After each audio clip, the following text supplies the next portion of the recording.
आज हमारे साथ है बाल संरक्षण आयोग की चेयरपर्सन संगीता बेनीवाल जी। संगीता जी पिछले 2 वर्षों से बाल अधिकारों को लेकर पूरे प्रदेश में कार्य कर रही है, पूरे प्रदेश के दौरे कर रही है। आज हम बात करते हैं इनसे कि पिछले 2 वर्षों से ये बच्चों को किस तरह अपने अधिकारों के लिए जागरूक कर रही है, क्या इनको उस कार्य में समस्याएं आ रही है। जी मैडम। से हम लोगों ने बाल आयोग का कार्यभार ग्रहण किया था। उस वक्त कई गांव ढाणियों में, ग्रामीण अंचलों में हम लोग जब पहुंचे तो वहां बच्चों को बाल आयोग और बाल अधिकार क्या हैं इसकी जानकारी तक नहीं थी। परंतु आज कई जिलों में आयोग के माननीय सदस्यों द्वारा पहुंचकर बच्चों को इसके प्रति जागरूक किया जा रहा है। और समय समय पर सभी जिलों में, गांवों में, ढाणियों में कार्यक्रम रखे जाते हैं, जागरूकता अभियान, चाहे वो गुड टच बैड टच को लेकर हो, चाहे वो अपने बाल विवाह को किस तरह से। एक बालक बालिकाएं, उनको ये भी जानकारी नहीं थी कि अगर हमारे माता पिता परिवारजन हमारा बाल विवाह करेंगे तो हम उसको भी रोक सकते हैं। उनको उसके प्रति हमने जागरूक किया और उसके कई अच्छे परिणाम निकल कर सामने आए कि कई बच्चियां खुद डायरेक्ट फ़ोन कर कर अपने बाल विवाह की बात बताने लगी। और बाल आयोग के प्रयास से उनका बाल विवाह रुका। कई बच्चियों के साथ जो दुष्कर्म की घटनाएं हुई और मुजरिम पकड़ में नहीं आया, तो उसको लेकर भी बच्चियों ने की सहेलियों ने हमसे सीधा संपर्क किया, तो उसमें भी हम लोगों ने मुजरिम तक पहुंचे। भरतपुर की बात कर रहे हैं, आप पिछले 2 दिन भरतपुर में रहे हैं। भरतपुर के हालात पूरे प्रदेश में बाल अधिकारों को लेकर ठीक नजर नहीं आते, क्या कहेंगे? आपने 2 दिन का दौरा किया। हाँ, कुछ समय पहले मादक पदार्थ वाली बात भी जब बाहर सामने आई थी, उसके बाद मेरा ये औचक दौरा था। और कार्यक्रम शेड्यूल जो मैंने कल सुबह का दिया था, पर अचानक मैं रात को पहुंची कि खुद अपने हिसाब से देखना चाहती थी बालक और बालिकाओं को।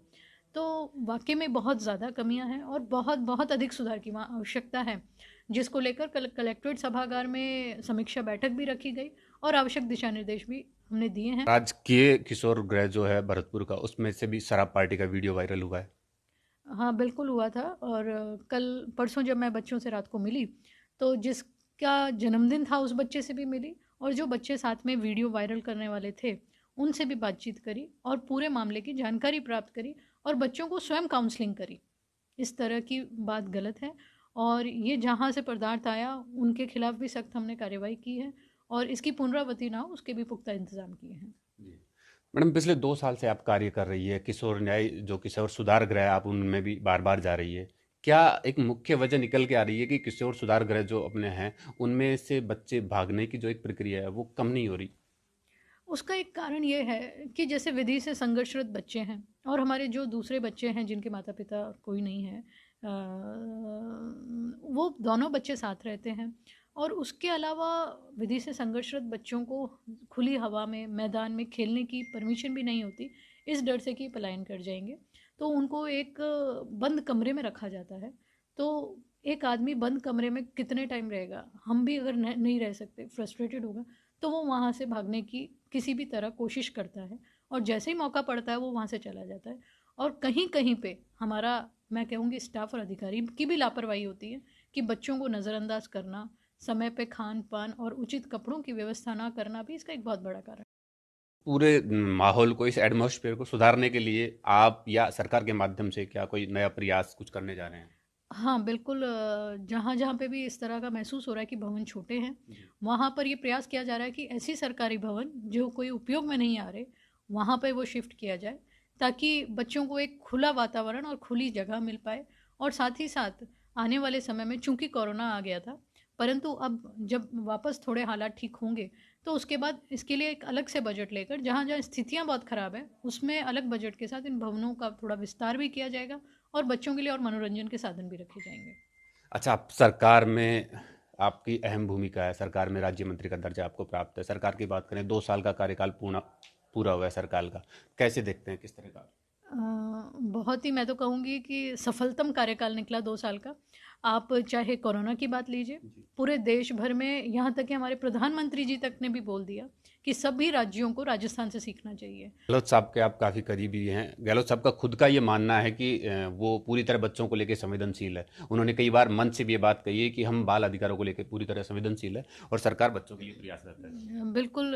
उसका मैं आपको बता रही हूँ जीता जाता उदाहरण नेहरू बाल कोष में 100 करोड़ रुपए देना अपने बजट में, और उसके बाद एक उदाहरण पेश होना अन्य राज्यों के जो बाल आयोग अध्यक्ष हैं, वो हमसे फ़ोन कर करके इस बारे में जानकारी प्राप्त करते हैं कि आप लोगों ने ये बजट कैसे लिया। एक मिसाल उन्होंने जो कायम की है। और आप देखिए, पिछली बार जब कोरोना नहीं था तब भी उन्होंने 500 बालकों के साथ बाल आयोग उनके निवास पे गया था। उन्होंने एक बहुत बेहतरीन कार्यक्रम में हमारे साथ भाग लिया 1 घंटा। और इस बार कोरोना में भी उन्होंने स्वयं फ़ोन करके इच्छा जताई कि 14 नवंबर को क्या कार्यक्रम रखा हुआ है। अंतिम प्रश्न, आप पिछले 2 साल से लगातार बच्चों के साथ जुड़ी हुई है, बच्चों के अधिकारों के लिए, बच्चों के लिए काम कर रही है। नारी होने के नाते मातृत्व के साथ आप जुड़ी हुई है, लेकिन फिर भी आपको इस कार्य में कई बार धमकियां मिलती है। जोधपुर का एक ऐसा केस भी हुआ कि आपको फ़ोन पे, व्हाट्सएप पे धमकियां भी मिली। क्या कहें? देखिए, कोई भी चुनौती भरा काम करने से पे ये सब चीज़ें सहन करनी ही पड़ती हैं। हालांकि जो बच्ची थी वो 10 साल से बालिका गृह में थी और कभी माता पिता ने उसकी सुध नहीं ली, और आज 10 साल में जब बच्ची परिपक्व हो गई है तब उसको ले जाने की बात की गई। और हमने जब सोशल इंजीनियरिंग करवाई देने से पहले, हम भी चाहते हैं कि हर बच्चा अपने माता पिता के साथ रहे, उसका पुनर्वास हो, आयोग का भी ये पहल रहता है। लेकिन सोशल इंजीनियरिंग में कुछ ऐसी चीज़ें सामने निकल कर आई कि जिसके बाद मैं एक बाल आयोग अध्यक्ष के साथ एक माँ भी हूँ, तो मुझे उचित नहीं लगा कि मैं उस बच्ची को भेजूँ साथ में, तो हमने नहीं भेजा। तो ठीक है, एक समाज वर्ग के द्वारा उस महिला ने गुमराह किया एक वीडियो जारी कर कर और धमकी भरे फ़ोन करवाए, परंतु उन धमकियों से आयोग डरने वाला है नहीं। आप अड़ी रही। और मैं अड़ी रही, और वो बच्ची आज बालिका गृह में है। चूँकि बच्ची खुद नहीं जाना चाहती थी, बच्ची को एक प्राइवेट इंटरनेशनल स्कूल में मैं शिक्षा प्राप्त करवा रही हूँ और बच्ची बहुत होनहार है। अब बच्ची की माँ को हमने जब 3-4 बार मिलवाया, बच्ची ने जब स्वयं माँ को मना कर दिया कि मैं 18 साल से पहले आपके साथ नहीं आऊँगी, तब उनकी माता, और जब समाज वालों ने उन्होंने पता किया तो उन्होंने खुद एक धन्यवाद की मीटिंग मेरे लिए, सभा मेरे लिए रखी कि इतने अच्छे बच्ची को संस्कार दिए जा रहे हैं। तो यह है राजस्थान बाल आयोग की अध्यक्षा संगीता बेनीवाल जी, जो कि लगातार पिछले 2 वर्षों से बाल अधिकारों के लिए कार्यरत है। इस कार्य में कई तरह की इनके सामने मुश्किलें आती है, लेकिन बावजूद इसके ये मैदान में डटी हुई है और सरकार ने इनके कार्यों की, इनके बच्चों की प्रोत्साहन राशि के रूप में इन्हें 100 करोड़ रुपए दिए हैं। ऐसे में प्रदेश ही नहीं, देश के कई राज्यों से इन्हें फोन करके पूछा जाता है कि आखिर आप किस तरह पूरे प्रदेश को मैनेज कर रही है। ईटीवी भारत के लिए दिनेश तिवारी, तोसा।